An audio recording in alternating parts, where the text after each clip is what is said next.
Is your sister Roslyn once again. I welcome you to my YouTube channel. And yeah, my people, it's a pleasure of having you. It's a pleasure of you subscribing to my YouTube channel. It's a pleasure for you to watch my content. By the way, it gives a lot of hope. And today, my people, I want us to talk about something. It's a general thing. It doesn't have to be a woman or a man. And the other time I was talking to a friend of mine, she's a married woman, and this lady, she's going through a lot in her marriage. And not that she's not working. In fact, she's even more earning more than the husband. She puts like 90% of the bills in the house. But it comes to a time, she was telling me it's the abuse has been there for years. Now she has been there for about, because their firstborn is now 15, maybe 16, 17 years in that marriage, and it has not been that easy. And I was like, why are you still there? Okay, I didn't ask her that question, but I was like, why are you still there? And this is a question of many people will ask themselves. All the people who are in abusive marriages, they have valid reasons why they are there or why they go and come back. They don't move from their abusive spouses. Even men, most men are stuck in those abusive marriages. They break, he goes out, or the woman goes out, he comes back, or the woman comes back. I mean, it's like a roller coaster. It's like you are bored together. Okay, don't mean that you should break up in your marriage or something, no. But when the marriage is abusive, why are you still there? Why are you stuck there? To an extent, someone is threatening your life, threatening the life of your kids, but you're still there. You're like, I can't move out. I mean, why are we still there? What are we do? I mean, what is the narcissist or the abusers doing in our lives that we can't move out of the so-called marriage, of the so-called union, or of the so-called relationships? In many cases, you find that even our young girls, they're still in college, they are being killed, or the men are being killed, some are being, how do you call it? They are being strangled to death because they can't move out of this relationship. And I'm like, what is wrong? What is wrong? And I've come to realize each and every one of us who goes back to this marriage, this abusive spouse, has a valid reason. Someone will tell you, I can't move out because of my kids. My kids has to be raised in a full functioning family. I was brought up without a father, or I was brought up with a single dad. I want my family to be together, and it has to work through thick and thin until you are in a position of losing your life because you have to. Yeah, I mean, your marriage has to work. The other person will tell you, I can't move out because I'm not in a position to raise the kids alone. It's a valid reason. Another person will tell you, I can't move out because I'm not in a position financially to take my kids to school or to give the kids the life that their dad is giving or their mom is giving. In that case, I can't leave this marriage. Another person will tell you, I mean, they all have valid reasons. The society will blackmail me. As a single dad or a single mother, society will talk. Let me tell you, the society will still talk. You stay in that abusive marriage, the society will talk. They will still talk. You leave, the society will still talk. But they have a valid reason. So I was asking myself, why? Why do some of us go, pack and leave, and then we pack and go back? It's like, it's like mchezo wa watoto. Yani, you mean, watoto wanacheza in the way, at long run, you find that one person has lost the life. you have left those kids whom you never wanted to be raised with a single parent. Now you are no more. Hmm? Some, they have been, maybe one arm has been cut, maybe the face has been disfigured, and all that simply because you wanted to keep your marriage for the society. You wanted to brand your marriage as, I can't leave my marriage. I mean, I have to fight. And another thing is the religion. They say, the Bible says, till death do us apart. So no matter the situation, no matter what goes on, we still have to make this marriage work. Wow, these are valid reasons. But my dear, don't you think about yourself? Don't you think about your tomorrow? Don't you think about these kids? This spouse, and then this narcissist, they have a way. And this is why we stick around. These spouses, they have a way of, or narcissists, they have a way of making you feel, yani, you are inferior. Can we say that? You feel, he will come and tell you, or the lady will come and tell you are useless. Without me, you can't survive. With these 3 or 4 kids who will marry you, you are nonsense. You never go to school. You have nothing to achieve on your own. And some of these narcissists, if you want to know the person is narcissist, he'll make sure you don't have financial strength.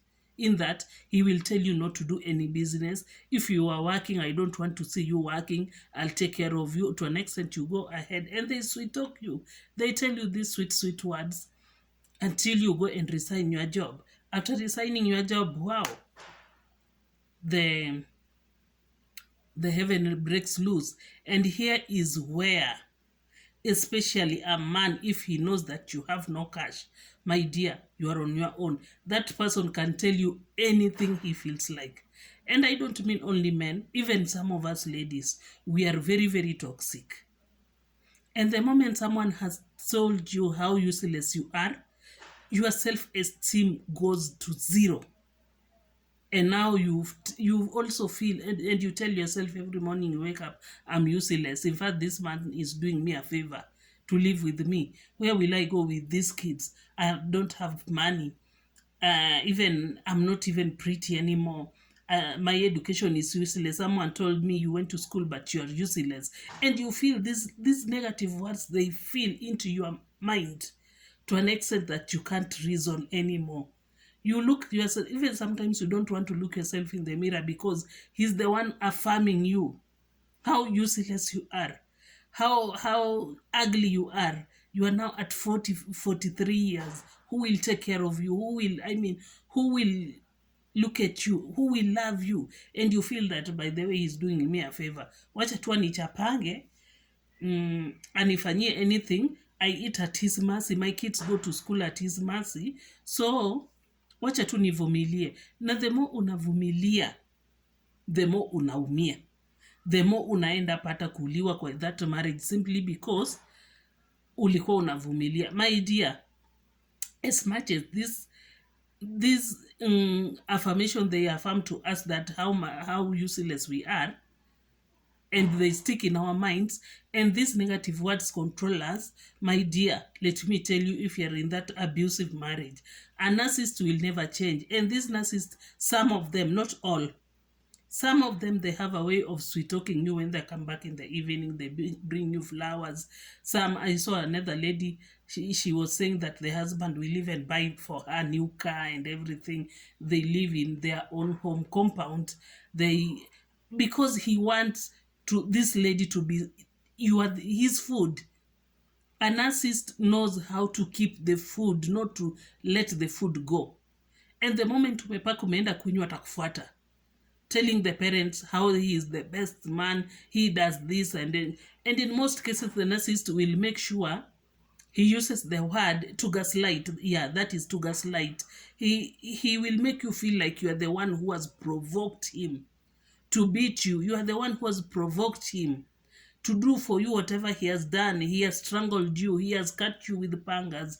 He has done what? And he will make you feel that you are the one who has made him do that. The mistake is always yours until you feel, by the way, I'm a useless woman. I can't keep my marriage. I'm very useless. This is one person who will come at 2 a.m. he wants you to make for him food. At that time amekuja na alitoka job maybe at 5 p.m, amefika kwa nyumba at 3 in the morning, and you are always on the wrong. Why? Wewe ndio unafanya kuje home that late. Makosa inakwanga yako. Hakuna siku hao watu wanakuanga na makosa. Hakuna. Never ever expect a narcissist to be on the wrong side. No. Wewe ndio unakuanga na makosa. Akienda job, akuwe na makisirani zake huko, maybe anafanya business, wakosane na maclients, makosa ni yako. Ukae ukijua makosa ni yako. So, the moment mtu ashakwambia how useless you are and you can't keep your marriage, your age has gone. Unaangalia nyewe, niko na watoto 5. Niko na watoto 3. Our kids, no one will ever marry me with these kids. I just have to stick around no matter what happens. My dear, that is a lie. It's a lie. Get out. If it's not working, it is not working. It is not working. It is not working. Stop going and coming back. Go get yourself. But it's not easy, as I said. It is not easy, like ABCD, like someone will just wake up and say, no, I'm leaving. It is never easy, because no one goes into that marriage to make it, for everyone goes in that marriage to make it work. But sometimes you have tried your best as a woman, you have tried your best as a man, but the response, whatever you are getting back, it is not worth it. It is not worth it. My dear, it is not worth it for you to die in that marriage. You better move out with your kids. Or here. You just move out with your kids. Enda mteseke wherever mtateseka, but you have peace. Because peace is the most important thing. These kids, they will be seeing you how you are being tossed here and there, around and all over with this man or with this woman. The kids also will be traumatized. So the best thing, wacha tuwachane, nikae kando na watoto wangu, wewe ukae kando. Ukitaka kusupport your kids, fine. If you don't feel like, fine. But it's not easy, my dear. But one thing you have to put in mind, you have always to be very, very, very prayerful. And thank God if you have a functional family who will always stand with you. Then society will always talk. Mbona kutoka? Mbona aliongojea mpaka akauliwa? Ukitoka, kwa nini unatoka kwa marriage? You can't keep your marriage. You see, you are a useless woman. So the society will always talk. Instead of kupigwa every now and then na kukatwa na kufanyiwa nini, my dear, you better move out. There is no pleasure. If marriage is not working, it is not working. It is not working. It is not working. Why are you forcing things? Why are you forcing issues? My people, going to and fro, kwenda na kurudi kila siku. If you can't solve issues, ulienda ukarudi, akakuja kusweet talk ukarudi. The same thing is still continuing. Until death do your part. Which death? Already the moment mtu ameanza kukutukana na kukutusi, it means to him you are dead. You are dead, or to her, you are already dead. Which death are you still waiting for? And this beating doesn't start from a blue moon. This beating starts from unatukanwa, leo unawachwa. Hiyo kesho ingine anakutukana, anakuacha. Kesho ingine ni slap, anaenda, anarudi. Kesho ingine until anazoea. Napo ndio kifo inaingililia. My dear, the moment mumeanza kurushiana maneno na ni very toxic maneno. Kuna zile za kurushiana 1-2 na mnaachana. But kuna maneno zingine mtu anakuambianga zenye zinakuhurt. And he or she is not ready to apologize. In this case, toka mapema. Toka mapema. There is no gold medal in marriage, by the way. No gold medal in marriage. Toka mapema. If it's not working, it is not working. Even the Bible says the two can only work together if they agree to do so. Kama hamjakubaliana, inafika extent ingine hamjakubaliana to an extent inakuja physical, it is not.